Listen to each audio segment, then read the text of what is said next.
Dios bendiga de manera especial a cada uno de ustedes. Respondo al nombre de Nivelka Corporán y el tema de mi exposición son las 5 ofrendas.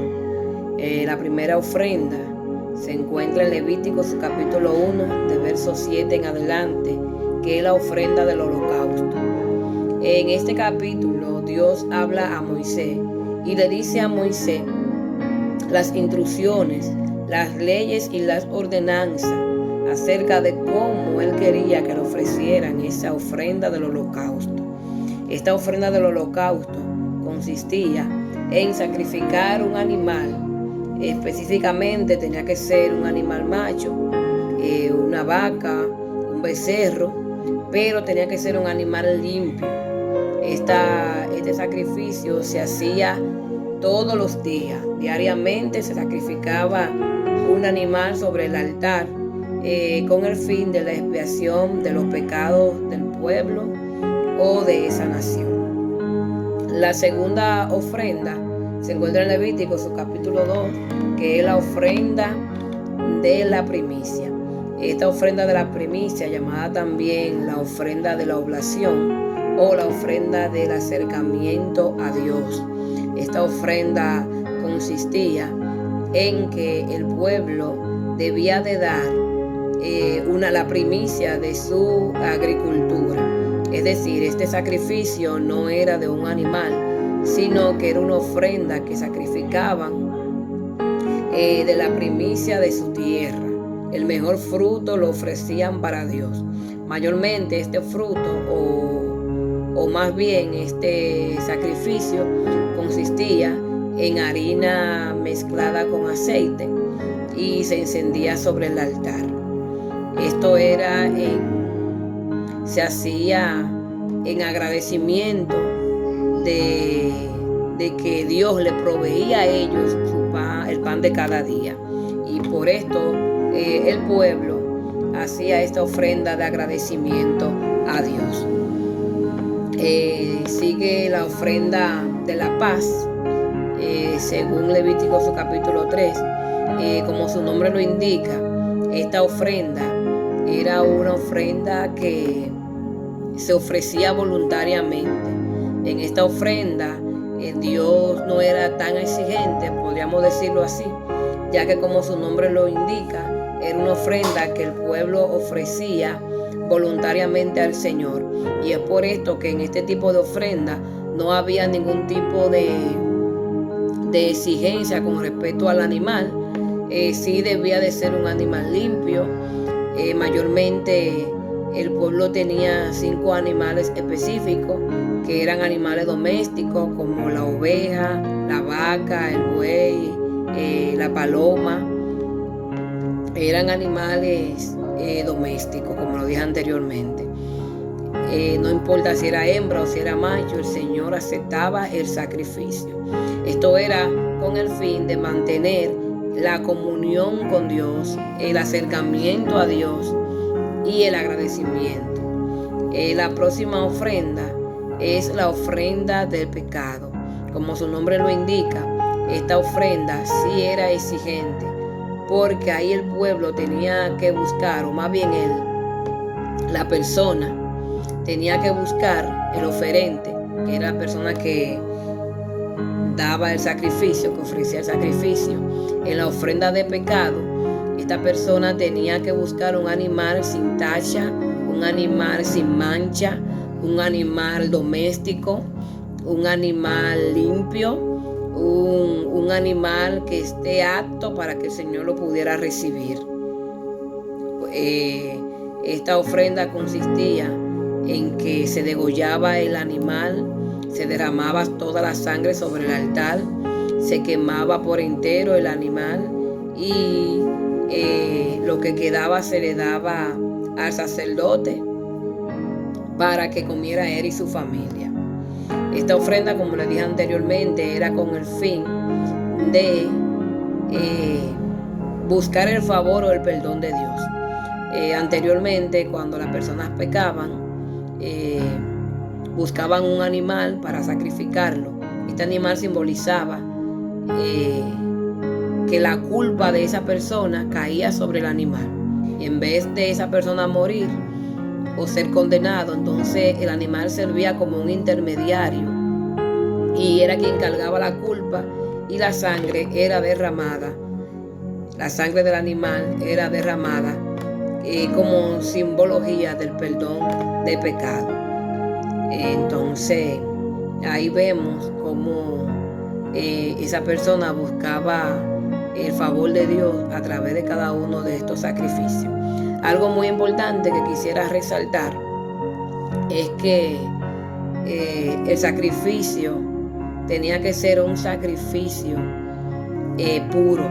Es decir, una persona, el oferente, tenía que sacrificar algo propio. No podía buscar un animal ajeno de otra persona, sino tenía que buscar un animal que él mismo fuera su dueño, un animal propio y un animal valeroso para poder sacrificarlo a Dios, dando a entender que el pecado que había cometido era un pecado grande ante los ojos de Dios, y por dar razón ameritaba un sacrificio valioso para que Dios pudiera perdonarlo o mirarlo con ojos de misericordia y así poder alcanzar el perdón de Dios.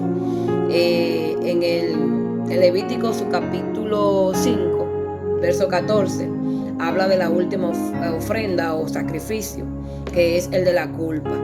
Este sacrificio tenía una similitud con el sacrificio de pecado, pero este sacrificio lo hacían aquellas personas que habían violado alguna de las leyes, de los preceptos o de los mandamientos del Señor ya establecidos, como por ejemplo dejaban de diezmar, robaban algo al prójimo.